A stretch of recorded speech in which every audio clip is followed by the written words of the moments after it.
Assalamualaikum teman-teman. Assalamualaikum teman-teman. Kami dari kelompok 2 kelas 12 IPA 1. Kami akan mempresentasikan hasil diskusi kami mengenai perbandingan antara aksara kawi di Jawa dengan aksara kawi di Lombok. Saya Regina Tria Hidayati. Saya Maulina Ibriani. Saya Tuti Susilayanti. Saya Sofiaul Amani. Saya Tiradis Fitri. Saya Fatmawati. Saya Nini Afifah. Selamat menyaksikan. Assalamualaikum teman-teman. Kami dari kelompok 2 akan mempresentasikan tentang perbandingan antara aksara kawi di Lombok dan di Jawa melalui video ini. Tetap tonton sampai akhir ya teman-teman. Oke teman-teman, bagian yang pertama akan disampaikan oleh Regina Tria Hidayati.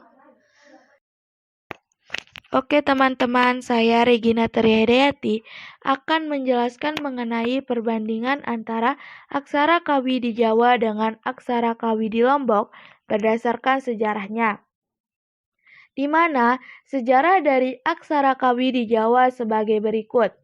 Berdasarkan cerita Aji Saka yang melawan raja pemakan daging manusia dari Madang Kemulan bernama Prabu Dewata Cangkar.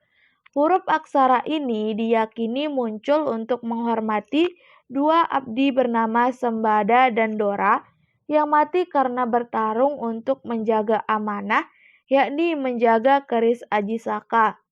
Aji Saka pun membuat barisan huruf dan juga alfabet yang saat ini dikenal sebagai aksara Jawa.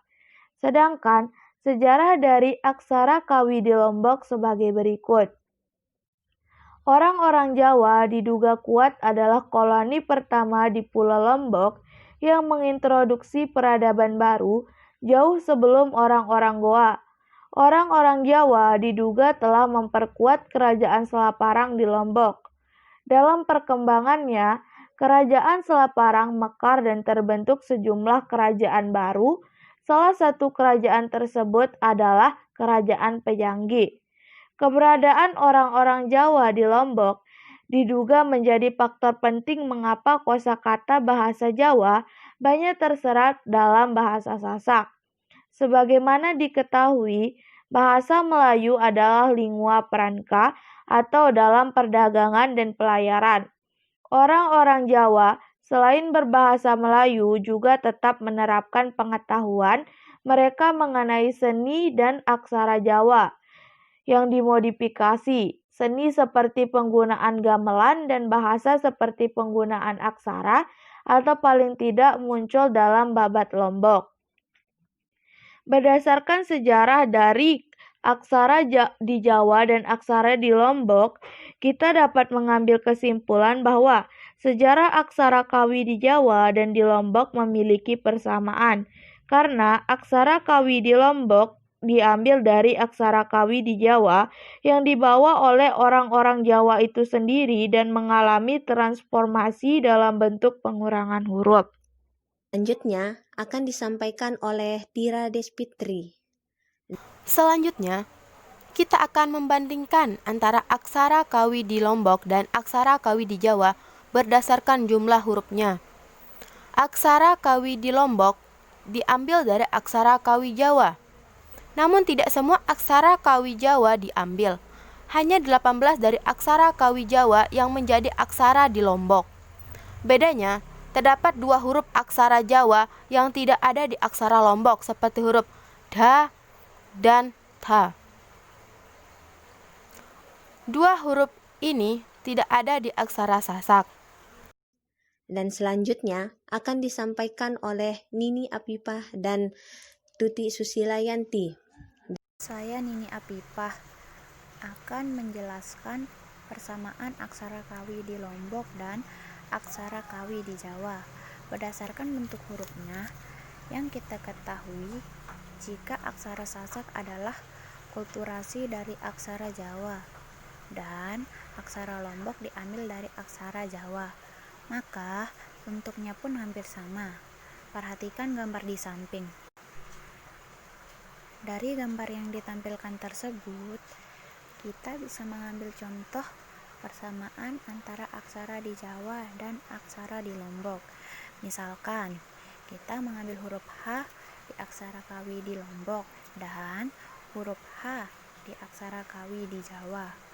Dari sana, kita bisa melihat jelas persamaan antara huruf aksara Kawi di Jawa dan di Lombok. Selanjutnya, saya, Tuti Susilayanti, akan menjelaskan perbedaan antara aksara Kawi di Jawa dan aksara Kawi di Lombok berdasarkan bentuknya. Selain memiliki persamaan, aksara Kawi di Jawa dan aksara Kawi di Lombok juga memiliki perbedaan, di mana kita bisa melihat perbedaannya pada panjang ekornya, yakni aksara Kawi di Jawa itu memiliki ekor yang lebih panjang dibandingkan dengan aksara Kawi di Lombok. Misalnya, kita mengambil contoh pada huruf H di aksara Jawa dan huruf H di aksara Kawi Lombok. Dari sana kita jelas melihat perbedaan antara panjang ekornya, di mana ekor aksara Jawa itu lebih panjang daripada aksara di Lombok. Dan yang terakhir akan disampaikan oleh Fatmawati dan Sofyaul Amani. Selanjutnya, saya Sofyaul Amani akan menjelaskan perbandingan berdasarkan tanda bacanya. Yang pertama, aksara Sasak. Aksara Sasak memiliki beberapa sandangan bunyi. Sandangan bunyi yang pertama yaitu wulu. Sandangan bunyi ini ditempatkan di atas huruf aksara utama yang mengubah huruf vokal yang ditempatinya itu menjadi i. Yang kedua yaitu suku. Sandangan bunyi suku ditempatkan di bawah huruf aksara utama yang mengubah huruf vokal yang ditempatinya itu menjadi u. Yang ketiga ada sandangan bunyi taling. Taling ditempatkan di depan huruf aksara utama. Sandangan bunyi ini mengubah huruf vokal yang ditempatinya itu menjadi e. Yang keempat ada sandangan bunyi taling tarung. Taling tarung ini mengubah huruf vokal yang ditempatinya menjadi o. Taling tarung memiliki dua tanda. Tanda yang pertama diletakkan di depan dan tanda yang kedua diletakkan di belakang huruf aksara utama. Sandangan bunyi yang terakhir dari aksara Sasak yaitu pepet. Pepet mengubah huruf vokal yang ditempatinya menjadi e. Biasanya terletak di atas huruf aksara utama. Sandangan bunyi taling dengan pepet hampir sama loh, yaitu sama-sama mengubah huruf vokal yang ditempatinya menjadi vokal yang sama yaitu huruf e. Hanya saja perbedaannya terletak pada pengucapannya. Jika pada taling vokalnya diucapkan lebih jelas, contohnya kari. Sedangkan pada pepet vokalnya diucapkan agak lebih ditekan, contohnya are. Next ya teman-teman, selanjutnya yaitu sandangan bunyi pada aksara Jawa. Nah, di aksara Jawa ini ada beberapa sandangan bunyi yang mirip dengan sandangan bunyi pada aksara Sasak, seperti sandangan wulu, suku, taling, taling tarung, pepet, layar, wigian, cecak, dan cakra karet. Nah, beberapa sandangan ini memiliki fungsi yang sama dan memiliki simbol yang sama juga. Bahkan penempatannya pada aksara utama juga sama. Hanya saja sandangan Jawa itu lebih banyak daripada sandangan pada aksara Sasak. Mungkin sampai di sini aja ya teman-teman. Kurang lebihnya kami mohon maaf. Sekian, Assalamualaikum warahmatullahi wabarakatuh. Thanks for watching. Heart's a stereo, it beats for you, so listen close.